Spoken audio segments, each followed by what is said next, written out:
5 is Bryson and Carlito. 1, 2, 3.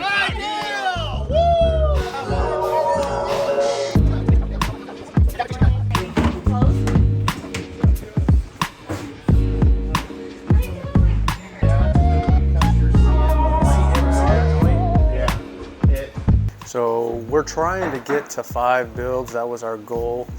We've had some setbacks. We've had some things that we need to fix. There's learning experiences every which direction. So we're coming in with the inspector, or as the foreman. There's 3 of us today.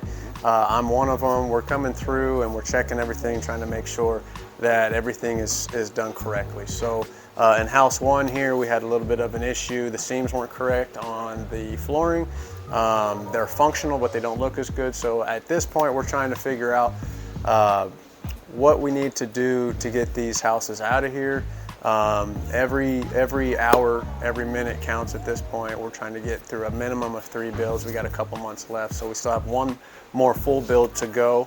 And so we're just trying to minimize the downtime and try to get these houses moving. When you're the foreman, you don't want to be the boss behind everybody, kind of cracking the whip.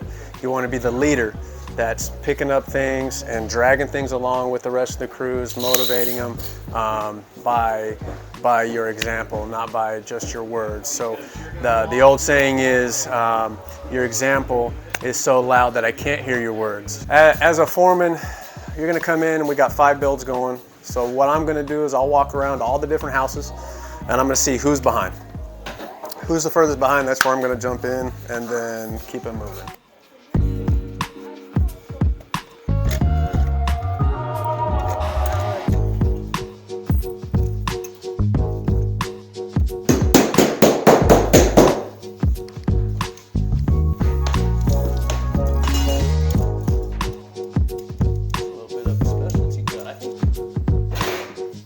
We're catching these guys up on the flooring. We should be through the flooring at this point. We got to put some toe kicks in here on the cabinetry. Receptacles got to go in. These guys are adjusting their cabinets to make sure that they're even. That hardware needs to go on. The countertops need to go on with the sink. So it's the last hard push to get all these houses done.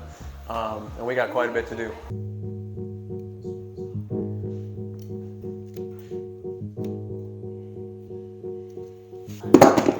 It's vinyl, yeah, this vinyl flooring is amazing. This is specialty cut, so it may not fit right in right away. We got to put it up against the cabinet here. But basically, you score it, you snap it, and you snap it in. This is a lot less, or it's a lot more durable than the last stuff that we were using. So we're learning as we go what can use, what holds up the best, and what goes in quickly also, because we're trying to get through as many houses as we can. It benefits us to get through as many builds as we can so that we get as much experience as we can get by the time we're done with this class.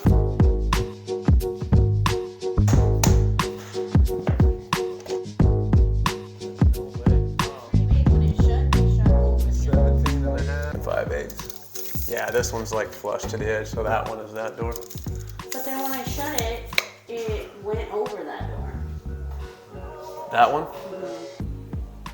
Well, it shouldn't, because, well, this is 17 3/8. So that one is supposed to go here? So it's a 1/4 inch bigger, and your reveal here is? But when I shut the door, over it 3/8. shut on it.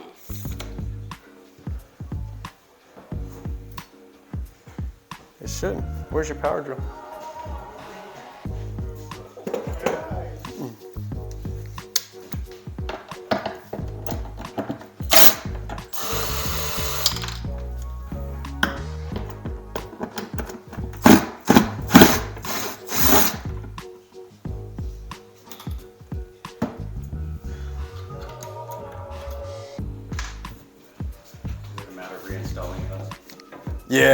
Yeah, it's this door goes over there. It's a 17 3/8 opening. This one's 17 5/8. Got a little bit of gap here, so we always take them off so that we can install them. So these cabinets, the doors will come off. We put in the screws in the back so that it's easy to work with. We'll also keep them off while we're doing all the crown molding. Makes it easier to work with and to also caulk it and make it look pretty. Then at the very end, you put these doors back on.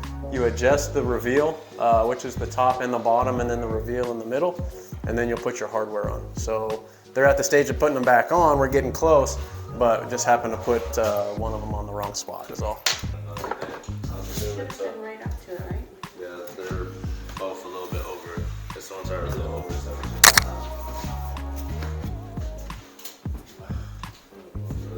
Let's see. That door is so closed. Do you need a ladder? No, but I did the screw that fell down there.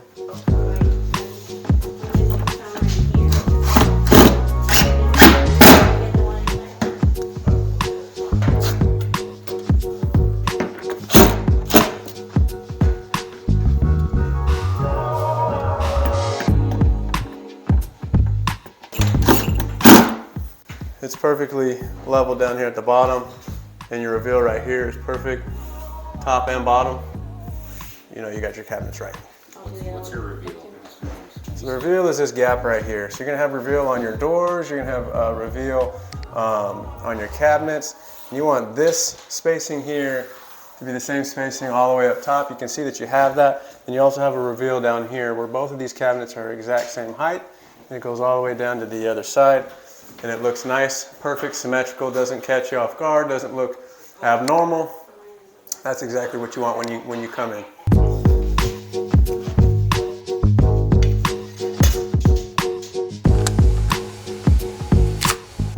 Yeah, this is the vinyl flooring that we have. You can score and snap these a lot of times, but if you get smaller pieces and you're trying to score it here and score it there, sometimes it'll break on you. But basically, I'm just gonna cut a little space right here, and then I can score and snap the rest, and it'll come right off.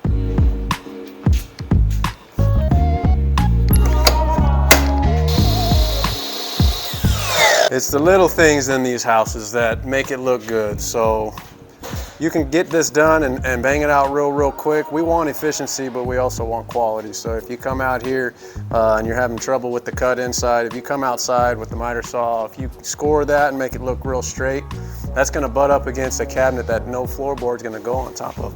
So you can't cover up that mistake. You want things to look really crisp, really clean for the homeowner. So that's why I came out here. I'll score the rest, snap it, and should be good to go.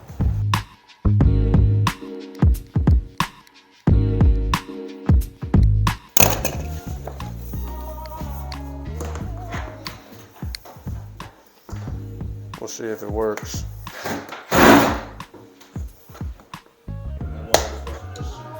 Bang, just like that right there. Yeah, like a sheet of drywall. Score, snap, cut, and keep on going. That's what we like to see. Keeps things moving. It's at the bottom, nail, and then because we can send a few of them into here, but it only goes down a few inches. Yeah, but you only need like 4 here. So like here, and here. Right at And the you'd be end. good. Yeah. Yep, right at the very end.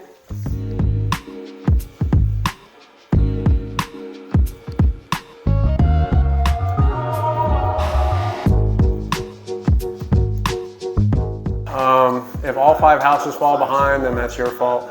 If your house falls behind, then it's just, you know, one little house, but the whole project falls behind when you're a foreman, then it kind of reflects on you. So being able to motivate and to help and to pick up where people need that extra help throughout the day, that's a big deal. And it says a lot about your leadership. So she goes, yeah, it's a little extra responsibility, but it also is an extra sense of accomplishment too. Because when everybody's doing really good and you got a really good foreman, the whole project is running smooth and it's running efficient. That really feels good as well.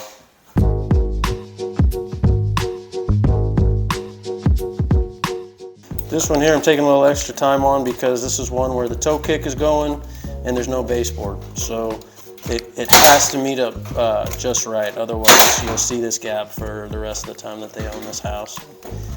And that's why you're literally shaving Not even inches at a time, but like, you know, Yeah, 1/16 of an inches. this corner needs about an 1/8 off, and just the corner itself. I could take it out there to the table saw, and I could take an 1/8 off, a blaze width on the whole thing, but then it would be hanging off the front of the cabinet, and maybe somebody would see it, maybe somebody wouldn't, but I would know, and so that would bother me. You gotta be honest with yourself about your own work, quality work.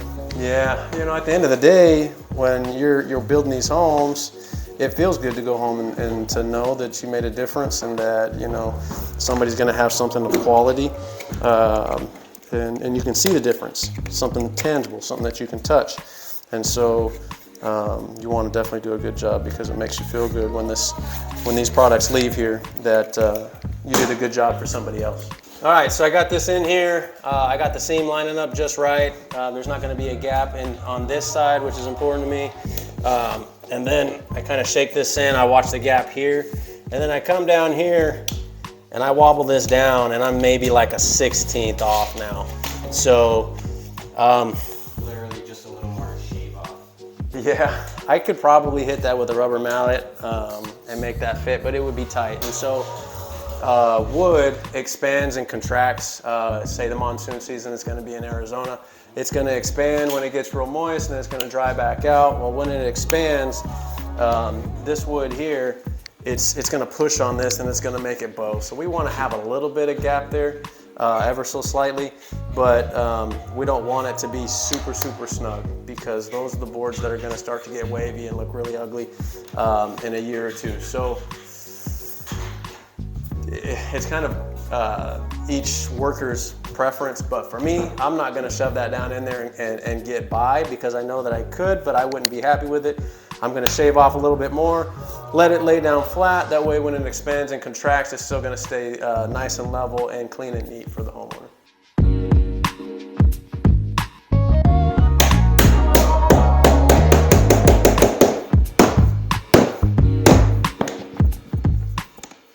No, this side is about an 1/8 off, which is you're not going to see. So the toe kick will go here, and that'll cover up about an 1/8 worth of. I don't have the toe kick in here, or else I'd show it to you. But it's just a finishing board that makes it look like this. This is brown. The finishing board would make it look white, all the way seamless, all the way underneath, and so it'll cover up this line. It's not too big, but it's also not so small that this wood can't move. So we got it just the way we want it now. Took an extra couple minutes, but it's worth it. All right, so now we're gonna stagger these. We don't want to railroad them. We want to stagger them up. I So think he wants us to just keep yeah, I'm gonna keep it fluid. So, is that what you mean? Yeah, I think he wants us to keep doing with it. Yeah, I'm gonna keep it the way this looks, but it's still staggering. Like railroading would be like seam to seam. So I see what you mean. they've got a method going here on this house. This is one that we're kind of picking up and moving from. So they've got like a 5-inch gap there. So what I did was I just kept that seam the same. I scored this side, and now I'm just gonna go ahead and snap it. So here we go. You ready for this? Are you ready for this? Here we go. Let me try it again. There we go. Look at that. The Karate Kid. That's right.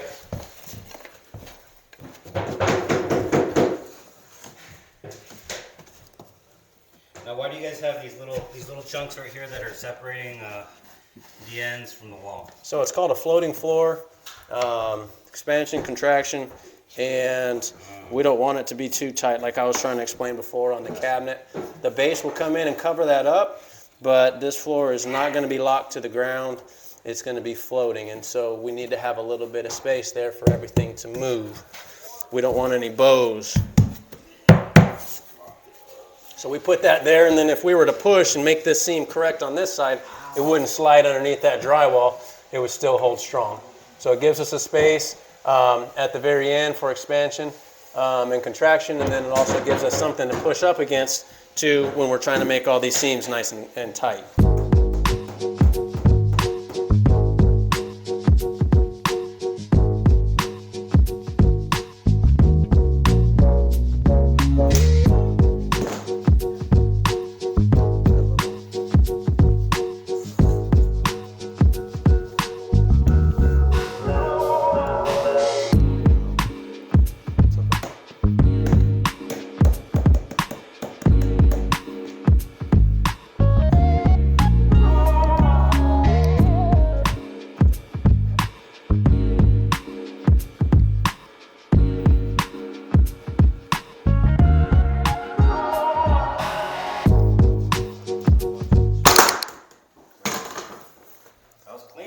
Score, snap, put it in, move on. I don't know. I felt like the integrity of it just wasn't right when I went to put it down. It felt like these corners weren't holding tight. So if I put it in, these corners are the ones that usually fail when people are walking on them. So if I feel like any integrity issues, I'm just going to score and snap a new piece. What ended up happening was I tried to make it too tight because I don't like to see the line. And then if you push down on it, and if it gets weak or brittle on the sides, I probably could have put that piece in, but I'd rather just put in a new piece and make sure that it's going to stay good longer. So that's where I'm at with this.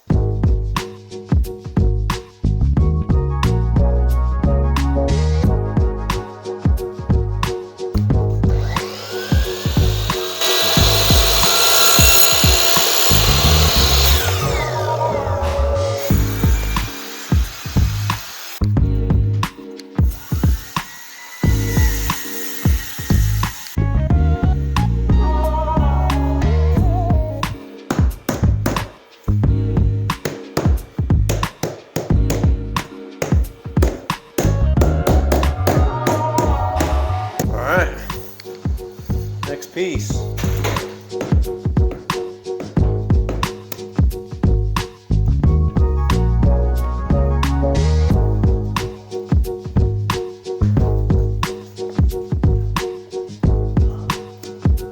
All right. Let's see if this is gonna fit in there. Probably not. We'll see. Oh, so close.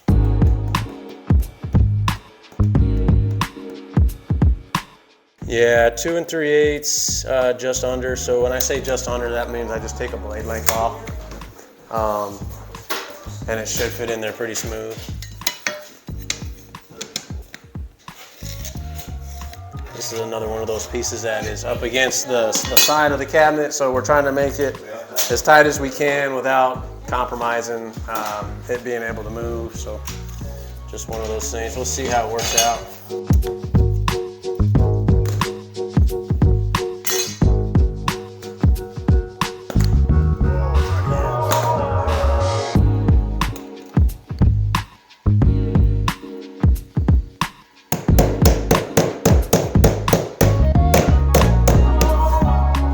Yep, so we cut them up. We got the majority of their flooring done. So now we're gonna go check on the next house over, see how they're doing, see if we can help them in any way. Check on my old partner here. We got Junior. We already got a foreman in here, so it looks like they've got it under control. What are you guys up to in here? Might actually we have to texture this before we paint it. Okay. He's getting ready to paint it. I was like, oh, you might have to texture that. Yep. So. All right. So we had the paint out. They just moved the light over on Friday because it wasn't perfectly centered over the range. So now we're going to go ahead and make sure that it's tape and texture, and then we'll put the paint on after that. So probably be later this evening before we can do any of that. I could do jams in this house. We'll take a look at the third house. Third house was doing pretty good. I don't think they need any help in here. Yeah, he's already started on the base, which is good. Oh, he got his jam while they're sitting here. They're not installed yet, but this is called bucking out the jam. So basically when the door is a different size than the opening, you're gonna put a trim piece there for the jam so that they can bring out the casing and the flooring and make it look all smooth and nice. So this house was my house on Friday. It's a little ahead. I don't know why, it's just a little bit ahead right now. So this house, we're gonna leave Josh all to himself here. It looks good in here. Good job, Joshua. Keep the team going, keep them motivated. Doing a great job, my friend. We'll check on house 4. House 4 was a little bit behind on Friday. We'll check for flooring. Oh, flooring's almost done. We got Dylan, he's another foreman in here. So he's helping them with a little bit of flooring. He is a great guy. Yeah, but not really smart or, I don't know. Hard worker, real hard worker. What did he say? Not so bright. He said he's a hard worker, he's just not real smart, but that's all right. This is all done. They haven't done their gems either. So this is something that I could probably do pretty quickly for all of the houses, and that would benefit them so they could start on their base.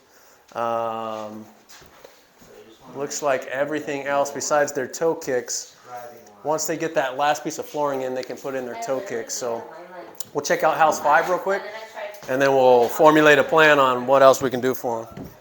When this sticks out, what it's going to do is it's going to turn your casing like this a little bit, the further that it sticks out. So Shims at that point? this is perfect at the bottom. Yeah. Up here, It's about made. yeah. So what I would do, and here too, quite a bit, unless he's telling you that he wants you to butt them up, but I've always made it a reveal, just like any other door casing. I would verify that. Is Dan still here? Okay, let me ask Dan real quick. Cool.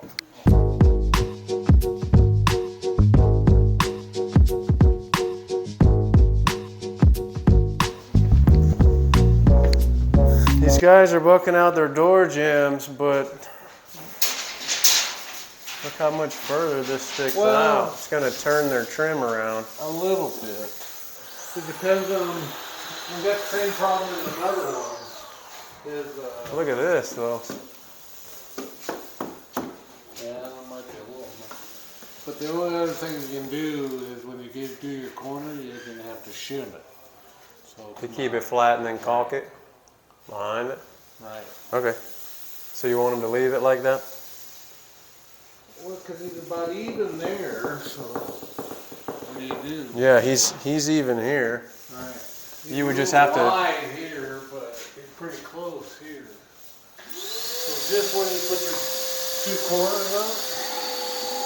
It's just gonna be harder for them, yeah, to make that look nice.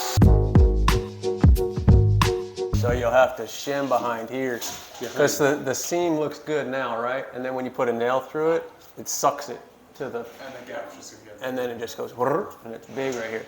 So what he's saying is if you have this, Shim shim across both your of them. joint through both. That way when you nail in, it'll just stay flat. You'll cut the shim off and then you'll caulk behind it and it'll make it look clean. So am I just shimming the corners or am I shimming all the way down? No, just some corners. Yeah. Because that's the only place you're gonna see it. Okay. All right, brother. The door isn't the same size as the opening of the framing. So we're trying to buck this out and to make it look smooth against the drywall here.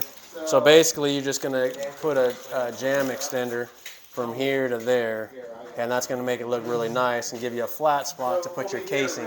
Your casing is gonna be what goes around the jamb of your door that makes it look really nice. So we need something here to pull it out to where we can put casing on it to make it look nice.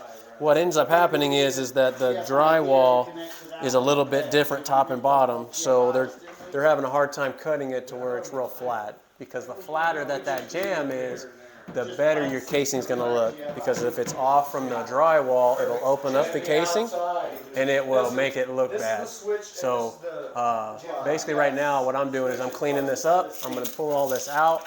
I'm gonna get my measurement top and bottom, and then I'm gonna rip some jam extender and then nail it in here so that these guys can run base and casing all the way throughout the house. Going to each and every house and making sure that everybody has what they need. Basically, where they're lacking, help out with them, not just pointing out what they can do better, but showing them and help pull the weight. I think that really makes all the difference between just telling people what to do and then showing them what to do is the biggest difference between a good foreman and a poor foreman. So leading by example is what you should always do, I think. And so I help them with the flooring. I'm going to help the rest of them with door jambs and then casing and then the floorboards. Hopefully we'll get to the countertops today and the sinks, and just helping out each house when one falls behind, getting them back up to par, and trying to do it in a way that is encouraging to them and helps them out not only with the physical work but mentally as well. And every hour the clock's ticking, huh? That's right. Every hour, every minute, every second, it counts towards production. It counts towards getting these houses out. And so we just had to remember that. Work with a sense of urgency all the time, and then that's all that you can do.